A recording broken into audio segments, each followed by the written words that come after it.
Shalom Jemaat Tuhan, inilah beberapa informasi warta gereja untuk minggu ini. Semua kegiatan gereja dilakukan secara daring. Doa sepakat untuk saling menguatkan via Zoom dilaksanakan setiap hari Senin sampai dengan hari Sabtu pukul 7 malam. Link Zoom bisa meminta ke admin gereja. Bagi jemaat yang positif COVID dan butuhkan obat bisa menghubungi Saudari Ayu di nomor WA 0811 3328 884. Obat disediakan oleh Five O'Clock Generation. Gereja bersama dengan Polres Blora akan mengadakan vaksinasi massal untuk jemaat yang akan dilaksanakan pada tanggal 22, 23, dan 26 Juli 2021. Dimulai pukul 9 pagi di halaman parkir Geraha Betani Blora. Untuk informasi dan daftaran bisa menghubungi admin gereja. Persembahan dan perpuluhan dapat dikirim ke rekening kas gereja di BCA nomor rekening 196 977 7779 atas nama GBI Betani Blora. Demikian warta Geraha Betani dalam sepekan. Tuhan Yesus memberkati.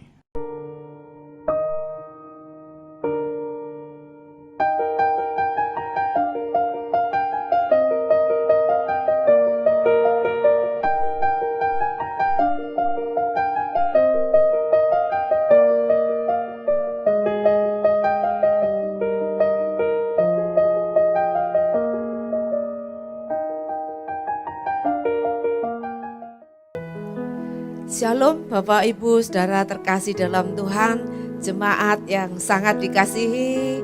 Hari ini kita mau sama-sama beribadah. Apa kabar saudara? Ya, saya percaya Bapak Ibu Saudara semua dalam keadaan baik, penuh dengan sejahtera, ya diberkati oleh Tuhan. Mari sebelum kita akan beribadah, kita mau sama-sama berdoa. Siapkan hati kita. Bapa, kami mengucap syukur buat anugerah Tuhan sepanjang minggu ini. Kami merasakan kasih setia, kami merasakan penyertaan, perlindungan, bahkan berkat-berkat Tuhan selalu siapkan buat setiap kami, sehingga kami tidak pernah kekurangan satu apapun yang baik.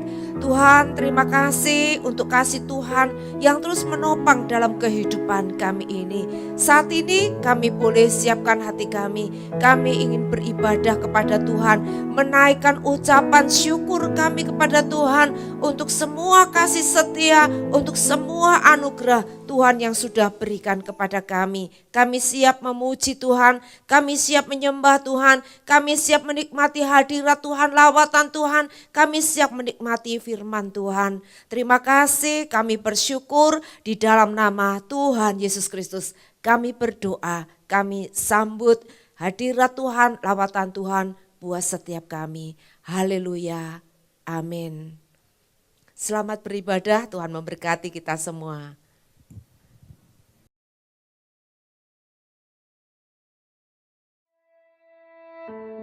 Inilah gereja yang kulihat, gereja yang dibangun di atas dasar Yesus Kristus sebagai batu penjuru dan gembala agung, yang altarnya selalu penuh dengan orang-orang yang bertobat dan hatinya haus dan lapar akan Roh Kudus, yang menaikkan pujian dan penyembahan dengan penuh cinta karena karyanya di atas kayu salib yang sempurna. Inilah gereja yang kulihat, gereja yang menjadi rumah doa dan pemulihan bagi suku-suku bangsa dan bahasa. Rumah tempat kita semua bersatu hati, tumbuh bersama sampai serupa Kristus dan memenangkan jiwa. Yang sakit akan disembuhkan, yang lemah akan dikuatkan, saling menopang dan berbagi sebagai kesatuan tubuh Kristus dengan Yesus Kristus sebagai kepala. Inilah gereja yang kulihat, yang api kegerakan kasih-Nya tidak pernah padam dari generasi ke generasi, dan kerinduan hatinya untuk melayani dan menjangkau jiwa-jiwa yang terhilang. Gereja yang seperti lumbung Yusuf, selalu diberkati dan menjadi berkat. Gereja yang mengabarkan pesan kebenaran Injil Kristus melalui media, kebudayaan, pendidikan, marketplace, keluarga, politik, dan kesehatan. Gereja yang berdampak dan menjadi terang dan garam. Dan gereja yang kulihat itu adalah Kita.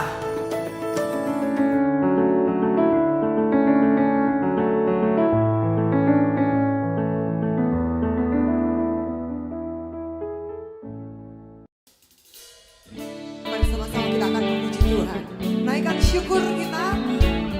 pujian penyembahan kita. Amin.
setianya untuk selama-lamanya. Amin. Mari siapkan hati kita buat kita terima firman Tuhan. Masuk lebih dalam lagi dalam hadirat Tuhan. Haleluya.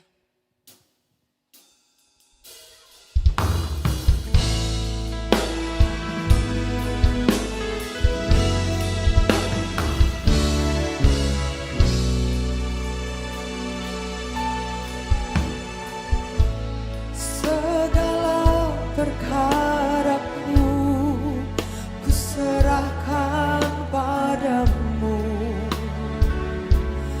Allah pembelaku. Segala khawatirku ku taruh di kakimu, Allah pemeliharaku.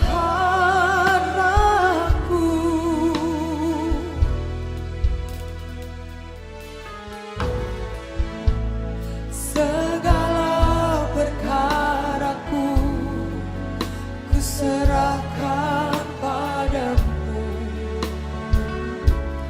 Allah pembelaku. Segala khawatirku taruh di kakimu, Allah pemeliharaku.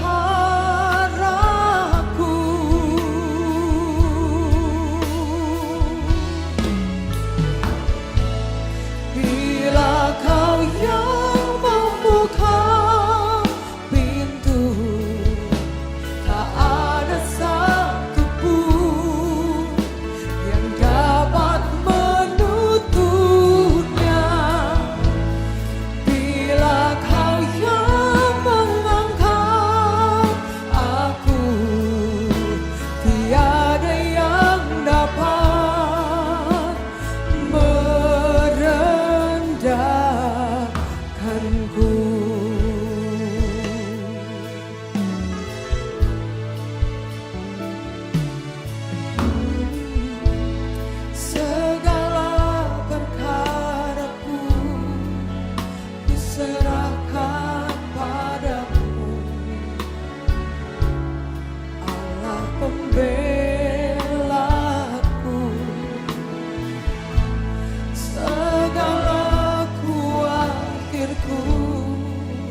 di dalam kami, Engkau akan mengerjakannya dengan sempurna ya Tuhan. Dengan sempurna ya Tuhan. Terima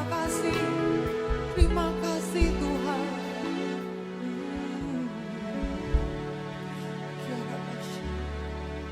Sekarang ku memuji-Mu, Allah yang setia, yang tak pernah meninggalkan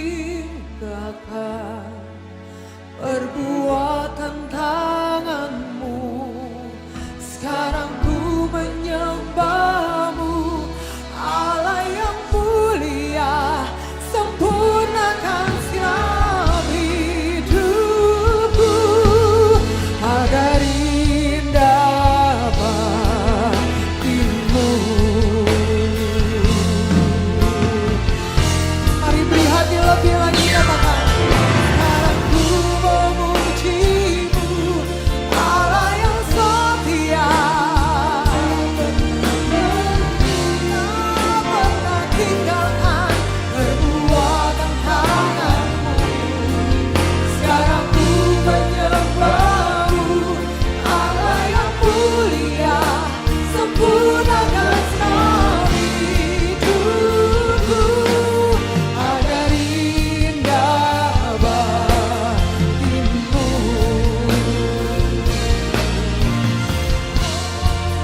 Oh, sekarang ku memuji-Mu, Allah yang setia, yang tak pernah meninggalkan perbuatan tangan-Mu.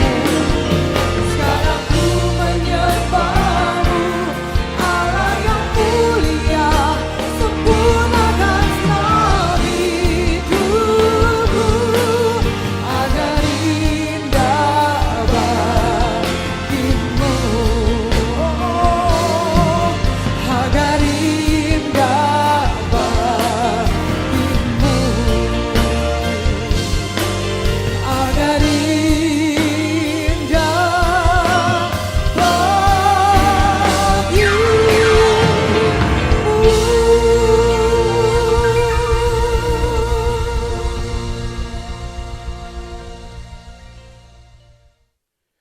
Mari kita siapkan hati kita berdoa buat firman Tuhan. Percaya bahwa kita punya Tuhan yang dahsyat buat kita semua. Apapun masalah kita, Tuhan Yesus jawabannya buat kita. Mari kita berdoa. Bapa yang baik, Bapa yang mengasihi kami, Bapa yang kami kenal di dalam nama Tuhan Yesus Kristus. Hati kami limpah dengan ucapan syukur, sebab Engkau Bapa yang peduli, Bapa yang mengerti setiap masalah hidup kami. Tuhan Yesus, saat ini Tuhan kami membuka hati kami buat firman-Mu. Kami berdoa Tuhan yang sampaikan isi hati-Mu buat kami semua di tengah-tengah masalah, tekanan, sakit, penyakit, beban, kesusahan, apapun juga yang kami alami. Yang kami percaya bahwa tangan Tuhan tidak kurang panjang untuk menolong setiap kami umat-Mu. Terima kasih Tuhan, sampaikan sekali lagi isi hati-Mu buat kami semua yang sakit, kami disembuhkan Tuhan. Kami yang lemah, kami dikuatkan, kami yang susah, kami dihiburkan. Dalam nama Tuhan Yesus, kami sambut berkat firman-Mu saat ini. Haleluya. Amin. Shalom Bapak Ibu, jemaat yang dikasihi oleh Tuhan Yesus Kristus. Saat ini kita sama-sama bersyukur kepada Tuhan buat kesempatan yang Tuhan masih berikan buat kita sampai saat ini. Kalau kita masih hidup, masih bernafas, semua karena anugerah dan kebaikan Tuhan buat kehidupan kita umat-Nya. Nah, saat ini kita akan sama-sama mendengarkan kebenaran firman Tuhan yang saya ambil di dalam Mazmur pasal 42 ayat yang ke-6.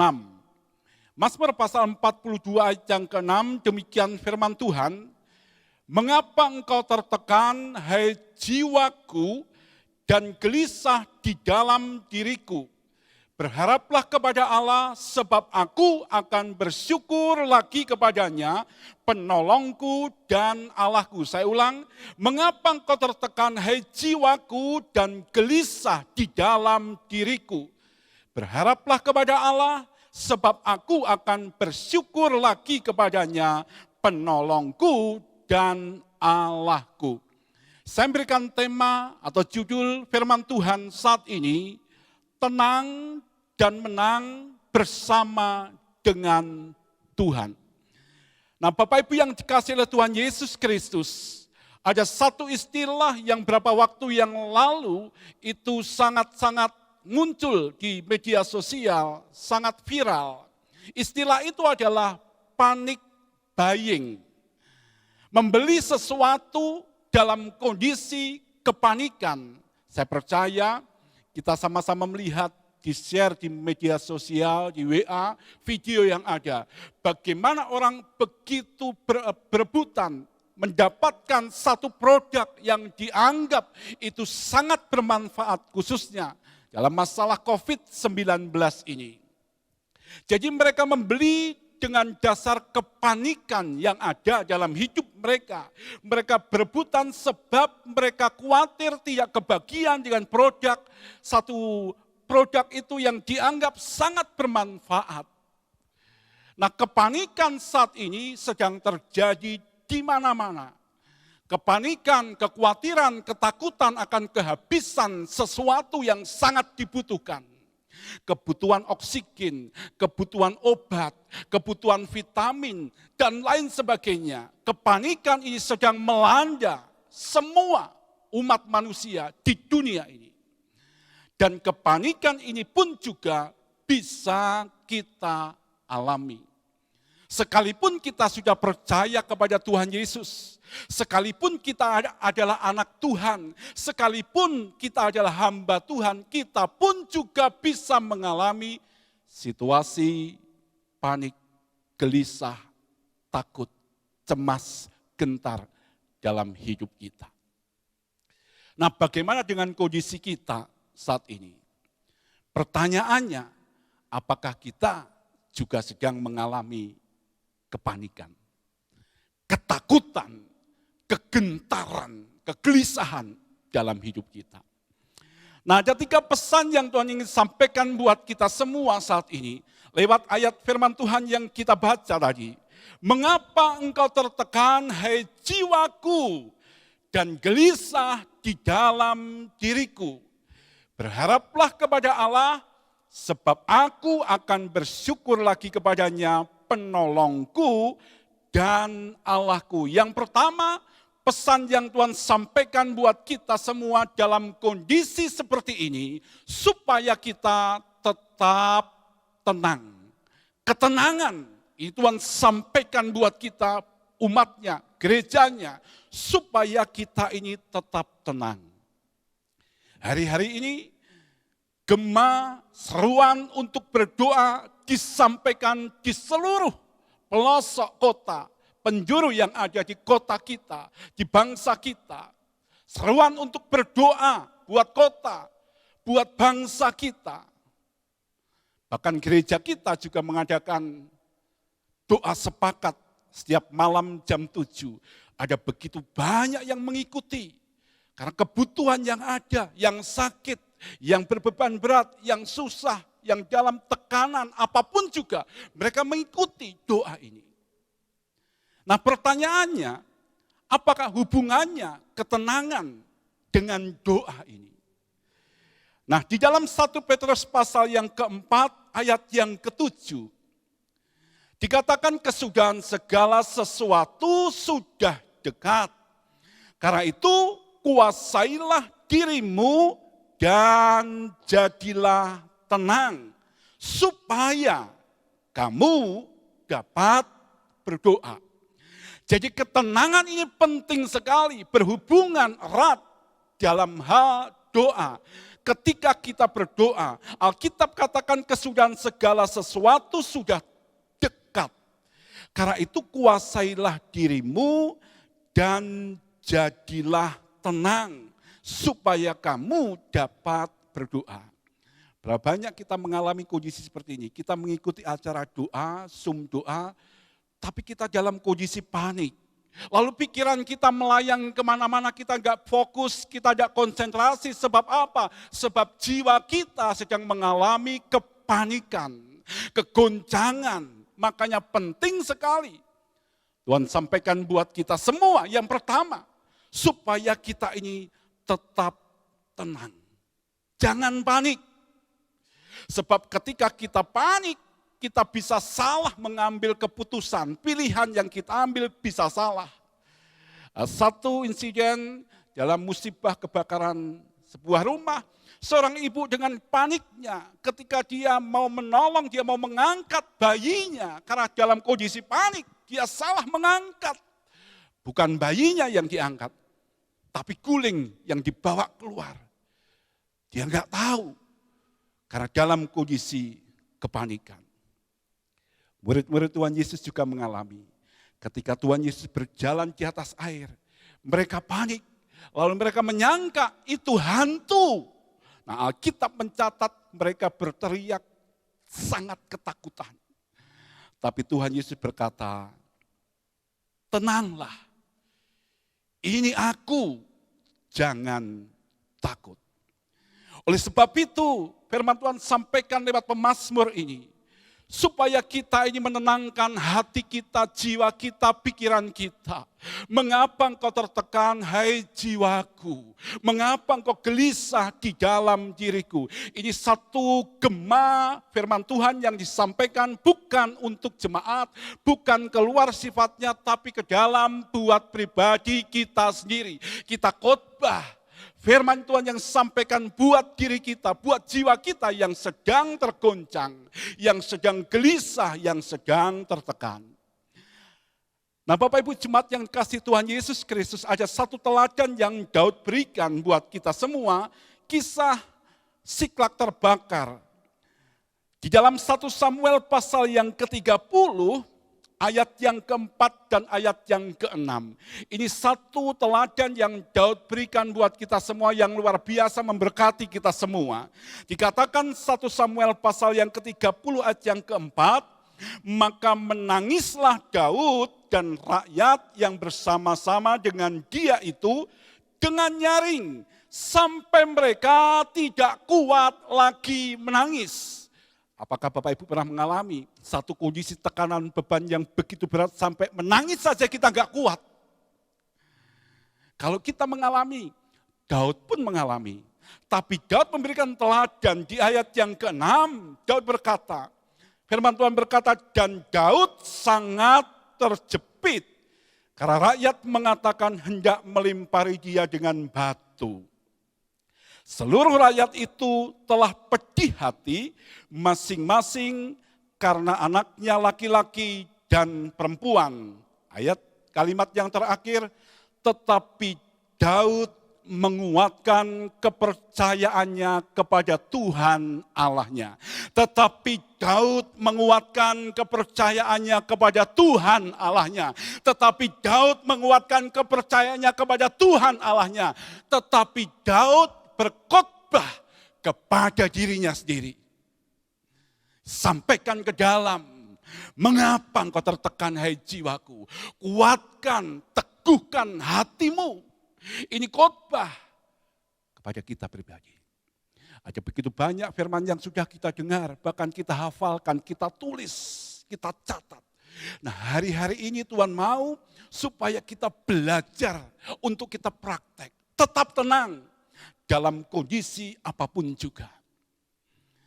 Mengapa engkau tertekan, hai jiwaku? Luar biasa, ketenangan ini sangat-sangat penting hari-hari ini. Di tengah-tengah masalah pergumulan yang kita hadapi, tetap tenang dalam Tuhan. Dan pesan Tuhan yang kedua buat kita umatnya, buat kita gerejanya saat ini, yaitu kita tetap dekat dengan Tuhan. Yang pertama ketenangan, yang kedua kedekatan. Yang pertama tetap tenang, yang kedua kita tetap dekat dengan Tuhan. Ada satu pertanyaan yang diajukan. Kalau rasanya Tuhan itu jauh sekali. Coba tebak, siapa yang menjauh? Tuhan atau kita yang menjauh? Kita tahu jawabannya bukan Tuhan yang menjauh, tapi kita yang menjauh dari Tuhan. Seringkali kita yang menjauh dari hadirat Tuhan. Makanya Tuhan panggil kita, undangan Tuhan diberikan buat kita saat-saat ini, Matius 11 ayat yang ke-28. Marilah kepadaku hai kamu semua yang letih lesu dan berbeban berat. Aku akan memberikan kelegaan kepadamu. Tuhan mengundang kita, marilah. Kita yang jauh Tuhan mau supaya kita mendekat. Kita yang dekat Tuhan mau supaya kita semakin melekat, merapat, manunggal dengan Tuhan. Ini panggilan Tuhan disampaikan buat kita semua, sebab kadangkala kita lupa. Kedekatan kita dengan Tuhan itu sangat-sangat penting untuk kita perhatikan. Mazmur pasal 91 ayat yang ke-14. Ini ayat satu pasal diulang-ulang, dibaca berkali-kali, bahkan kita hafal. Di ayat yang ke-14 dari Mazmur pasal 91 dikatakan, sungguh hatinya melekat kepadaku, maka aku akan meluputkannya. Aku akan membentenginya, sebab ia mengenal namaku. Sungguh Tuhan menemukan hatinya melekat kepadaku. Apakah saat ini Tuhan temukan hidup kita, hati kita tetap dekat, melekat dengan Tuhan? Atau sebaliknya kita menjauh dari Tuhan karena tekanan, sakit, penyakit yang begitu membuat hati kita, jiwa kita tertekan? Kita bukan semakin mendekat kepada Allah kita, tapi kita semakin menjauh. Iman kita mulai goyah, keyakinan kita mulai berubah. Lalu kita bertanya, apakah Tuhan ada? Apakah mujizatnya masih ada buat kita? Tuhan mau kita tetap dekat dengan Dia. Mazmur pasal 62 ayat yang kedua. Ini satu ayat yang disampaikan, yang harus kita renungkan, kita camkan dalam kehidupan kita. Mazmur pasal 62 ayat yang kedua, hanya dekat Allah saja aku tenang, daripadanya lah keselamatanku. Sebetulnya cukup dituliskan hanya dekat Allah aku tenang, atau sebaliknya dekat Allah saja aku tenang. Cukup sebetulnya kalau kita belajar bahasa Indonesia. Tapi di ayat ini dituliskan lengkap. Diawali dengan kata hanya dan ditegaskan, diakhiri dengan kata saja. Hanya dekat Allah saja aku tenang, daripadanya lah keselamatanku. Apa maksudnya Bapak Ibu? Maksudnya, maknanya bahwa ketenangan yang sejati itu hanya kita dapatkan di dalam Tuhan Yesus saja. Tidak ada yang lain. Tuhan yang memberikan jaminan yang pasti buat kita semua. Hanya dekat Allah saja aku tenang. Di ayat yang lain di dalam Mazmur pasal 84 juga dikatakan, ayat yang ke-7, dikatakan, berbahagialah manusia yang kekuatannya di dalam Engkau, yang berhasrat mengadakan ziarah. Apabila melintasi lembah baka, mereka membuatnya menjadi tempat yang bermata air, luar biasa.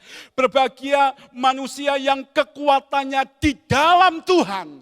Bagaimana kita bisa mendapatkan kekuatan Tuhan kalau kita tidak dekat, melekat, manunggal dengan Tuhan? Oleh sebab itu Tuhan panggil kita, tinggallah di dalam aku dan firmanku tinggal di dalam kamu. Jikalau firmanku tinggal di dalam kamu, mintalah apa saja yang kamu kehendaki, dan kamu akan menerimanya.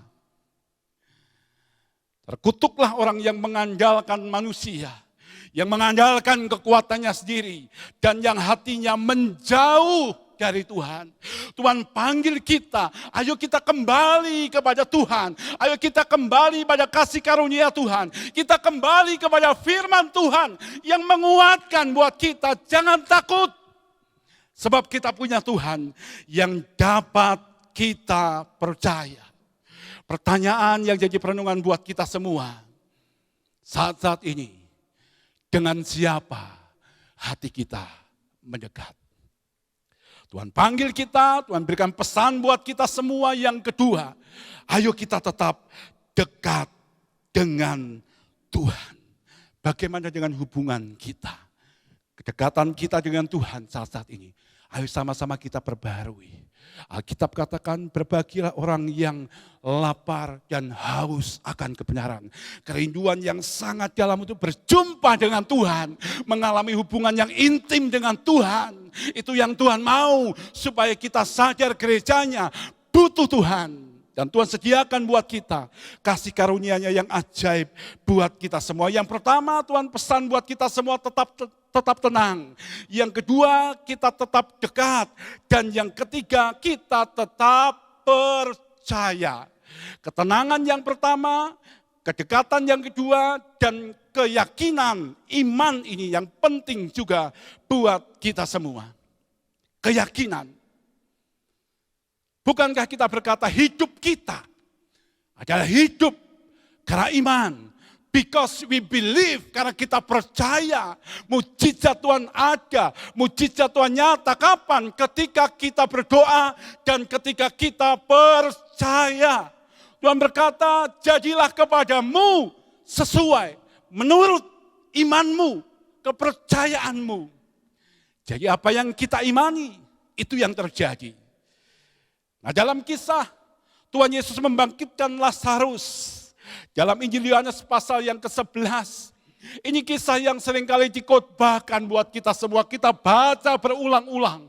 Tapi coba sama-sama kita renungkan. Dalam Yohanes pasal yang ke-11, ayat yang ke-40. Ini jawab Yesus. Bukankah sudah kukatakan kepadamu, jikalau engkau percaya, engkau akan melihat kemuliaan Allah. Bukankah sudah kukatakan kepadamu? Berarti bukan cuma satu kali Tuhan mengatakan hal ini, tapi berulang kali. Sebelumnya sudah pernah disampaikan buat kita semua, disampaikan buat Marta. Bukankah sudah kukatakan kepadamu, jikalau engkau percaya, engkau akan melihat kemuliaan Allah. Pertanyaannya, bagaimana kita bisa melihat kemuliaan Allah? Tuhan Yesus memberikan jawabannya, jikalau kita percaya, jikalau kita beriman, jikalau kita yakin bahwa hidup kita ditentukan oleh perkataannya. Pujian yang seringkali kita nyanyikan, ku yakin saat kau berfirman, ku menang saat kau bertindak. Hidupku, hidup kita ditentukan oleh apa yang Tuhan sampaikan buat kita umatnya. Nyata iman dan ketakutan ini ada satu persamaannya. Sama-sama meyakini akan terjadi. Ketakutan, percaya, meyakini sesuatu yang buruk akan terjadi. Tapi iman itu meyakini sesuatu yang baik. Janji Tuhan, kebaikan Tuhan, kasih karunia Tuhan terjadi dalam hidup kita. Ketika kita berdoa di dalam nama Tuhan Yesus, saya berdoa, saya sembuh, saya pulih, saya diberkati. Amin. Itu artinya pasti dan dapat dipercaya. Demikian sesungguhnya yang akan terjadi. Ada banyak tokoh-tokoh iman di dalam Alkitab yang dicatat, yang ditulis di dalam firman Tuhan. Tapi saya menemukan ada satu pujian yang diberikan Tuhan kepada seorang perwira Kapernaum dalam hal imannya. Di dalam Matius pasal yang ke-8, ayat yang ke-8, ini satu pernyataan iman dari seorang perwira Kapernaum ketika dia meminta Tuhan Yesus menyembuhkan hambanya yang sedang kesakitan. Tuhan berkata, aku akan datang dan menyembuhkannya. Ayat yang ke-8, tetapi jawab perwira itu kepadanya, Tuhan, Aku tidak layak menerima Tuhan di dalam rumahku. Katakan saja sepatah kata, maka hambaku itu akan sembuh. Luar biasa. Katakan saja sepatah kata. Dalam khotbah seperti ini, ratusan kata diucapkan. Bahkan ribuan kata kita dengar. Tapi hasilnya belum tentu kita yakin, kita percaya akan apa yang Tuhan sampaikan. Tapi perwira Kapernaum ini dia memiliki satu keyakinan yang kuat, iman yang kokoh. Tuhan, katakan saja sepatah kata, maka hambaku itu akan sembuh. Dan Tuhan berkata, iman sebesar ini belum pernah aku lihat di antara orang Israel. Tuhan Yesus mengakui iman perwira Kapernaum ini luar biasa. Bicara tentang sepatah kata. Ada satu ayat juga dalam Matius pasal yang ke-8, di ayat yang bawahnya, ayat yang ke-16. Dikatakan demikian. Ini ayat luar biasa, saya diberkati sekali. Menjelang malam, Matius pasal 8 ayat yang ke-16. Menjelang malam, dibawalah kepada Yesus banyak orang yang kerasukan setan. Dan dengan sepatah kata, Yesus mengusir roh itu dan menyembuhkan orang-orang yang menderita sakit. Saya ulang, menjelang malam dibawalah kepada Yesus banyak orang yang kerasukan setan. Dan dengan sepatah kata, Yesus mengusir roh itu dan menyembuhkan orang-orang yang menderita sakit. Luar biasa. Dalam keempat Injil ketika Tuhan Yesus mengatakan mujizat yang menyatakan kuasanya, perkataan yang disampaikan Tuhan Yesus kadang-kadang cuma sepatah kata. Efata, talitakum, bangkitlah, berjalanlah, tahirlah dalam nama Yesus. Perkataan luar biasa dari Tuhan Yesus. Apakah kita berani berkatakan sekalipun sepatah kata saja, tapi ketika kita mengucapkan dengan satu keyakinan bahwa Allah yang kita sembah, Allah yang kita layani, Allah yang kita percayai, Allah yang hidup, yang sanggup menyatakan mujizatnya buat kita sampai saat ini, saya percaya itu akan terjadi. Nah, ketika kita berdoa, Tuhan mau supaya kita berdoa dengan sungguh-sungguh percaya. Doa orang benar jika dengan yakin didoakan sangat besar kuasanya. Ini saatnya buat kita semua, ayo kita gemahkan, kita perkatakan perkataan firman Tuhan, kita pakai pedang roh itu, firman Tuhan itu, untuk kita boleh menyatakan kuasa keajaiban keagungan Tuhan Yesus buat jiwa-jiwa, buat bangsa kita. Sepatah kata sembuh, Tuhan nyatakan mujizatnya, kesembuhannya buat kita. Nah, iblis berusaha supaya kita lupa. Dia berjalan keliling. 1 Petrus 5 ayat yang ke-8. Sadar, berjaga-jaga. Lawan musuh iblis berjalan keliling.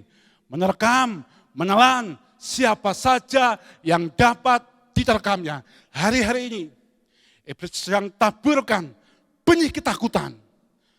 Benih kekhawatiran. Tujuannya apa? Kalau dia taburkan benih, yang diharapkan buahnya.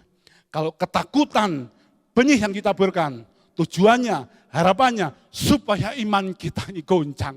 Supaya keyakinan kita berubah. Supaya kita menyalahkan Allah. Supaya fokus kita berubah. Bukan kepada Tuhan, tapi kepada persoalan dalam hidup kita. Ini saatnya kita bangkit. Sepatah kata, jadilah sembuh, pulih, bebas, lepas, tahir, terbuka dalam nama Yesus. Luar biasa. Bapak Ibu yang kasih Tuhan Yesus Kristus. Salah satu hamba Tuhan, Aiden Wilson Tozer, dia berkata begini.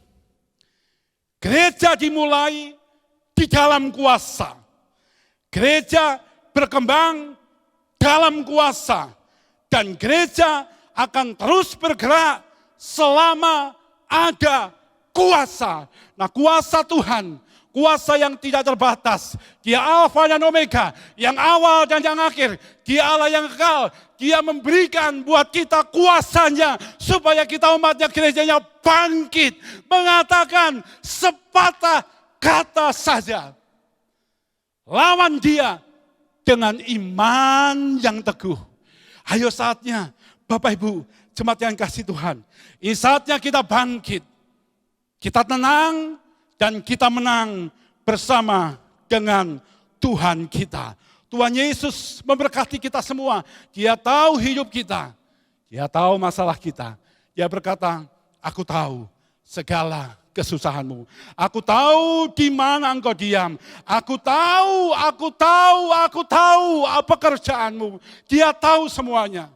Ini saatnya untuk kita menyerahkan hidup kita hanya kepada Tuhan. Satu-satunya pengharapan yang sejati. Satu-satunya penolong yang sejati, juru selamat yang sejati, dan abadi buat kita semua. Pemazmur berkata, aku melayangkan mataku ke gunung-gunung. Dari manakah akan datangnya pertolonganku? Pertolonganku ialah datangnya dari Tuhan, pencipta langit dan bumi. Ayo kita sama-sama bangkit, kita percaya bahwa Tuhan tahu kesusahan kita. Bahwa Allah turut bekerja di dalam segala sesuatu, mendatangkan kebaikan buat kita. Kita percaya bahwa Allah ada bersama-sama dengan kita di setiap musim hidup kita. Kita percaya kita punya Allah yang mampu dan mau menolong kita semua. Tetap tenang dan menang bersama dengan Tuhan. Tetap dekat, tetap mendekat, dan tetap percaya. Apapun masalah kita saat ini, kita punya Allah yang tidak terbatas oleh jarak. Dimanapun Bapak Ibu berada, tangan Tuhan sanggup menjamah. Tangan Tuhan sanggup memulihkan, menyembuhkan. Bilur-bilurnya memulihkan kita. Balik sehat dalam nama Tuhan Yesus Kristus. Haleluya. Amin. Mari sama-sama kita berdoa buat firman Tuhan. Tuhan Yesus, saat ini hati kami melimpah dengan ucapan syukur. Masalah silih berganti dalam hidup kami. Masalah itu untuk kami hadapi, bukan kami ratapi. Dan kami menghadapi bersama dengan Tuhan yang sanggup mengatasi. Kami mau tetap tenang, kami menang bersama-sama dengan Tuhan. Allah yang dahsyat, Allah yang luar biasa, Allah yang hidup buat kami semua. Berdoa, yang menjamah kami semua Tuhan saat ini. Dimanapun kami berada, kami melepaskan kuasa mujizat, kuasa pemulihan di dalam nama Tuhan Yesus. Yang sakit disembuhkan, apapun sakit penyakit mereka, baik yang di rumah sakit, yang di rumah, dalam nama Tuhan Yesus. Jadilah sembuh, jadilah pulih, dalam nama Tuhan Yesus. Yang dalam pergumulan masalah ekonomi, keuangan, pekerjaan, studi anak-anak kami, Tuhan juga yang memulihkan kami semua. Hati kami tenang Tuhan. Kami berkata, mengapa engkau gelisah? Mengapa engkau tertekan, hai jiwaku? Berharaplah kepada Allah, sebab aku akan bersyukur lagi kepada Allahku dan penolongku. Terima kasih, Kau penolong di dalam kesesakan sangat-sangat terbukti. Terima kasih buat firman-Mu Tuhan. Meteraikan firman-Mu buat kami semua di dalam nama Tuhan Yesus Kristus. Haleluya. Mari sama-sama kita diberikan kesempatan, berikan persembahan buat pekerjaan Tuhan. Mari kita angkat amplop persembahan ini, kita datang kepada Tuhan. Bapa yang baik, kami mengangkat amplop persembahan ini di hadapan-Mu Tuhan. Kami sadar, kami percaya apa yang kami berikan tidak sebanding dengan apa yang Tuhan sudah berikan buat kami semua. Kami bersyukur Tuhan. Kami mau memberi dengan hati yang taat dan mengasihi Engkau Tuhan. Kau memberkati setiap kami yang memberikan dengan sukacita. Mengembalikan persepuluhan yang adalah milik dan bagian Tuhan. Tuhan yang melimpahkan berkat-Mu. Terpuji nama-Mu Tuhan. Kami berikan persembahan ini di dalam nama Tuhan Yesus Kristus. Haleluya. Haleluya. Mari sama-sama kita angkat kedua tangan kita akan akhiri ibadah kita saat ini. percaya bahwa mata Tuhan melihat hidup kita.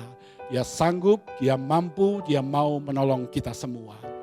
Sekali lagi Tuhan, kami kembalikan ucapan syukur kami kembali ke hadapan-Mu. Kami mengangkat kedua tangan kami sebab kami percaya berkat-Mu yang terbaik, yang ajaib, yang besar, limpah buat kami semua Tuhan. Berkat Tuhan yang dahsyat, berkat jasmani, berkat materi, rohani, limpah buat kami semua, buat keluarga kami, buat pelayanan kami semua di dalam nama Tuhan Yesus. Terima kasih, kami sambut semua berkat-Mu Tuhan, dan kami mengakhiri ibadah ini hanya di dalam satu nama, Tuhan Yesus Kristus. Semua yang percaya diberkati Tuhan katakan sama-sama, amin. Shalom. Tuhan Yesus memberkati kita semua. Amin.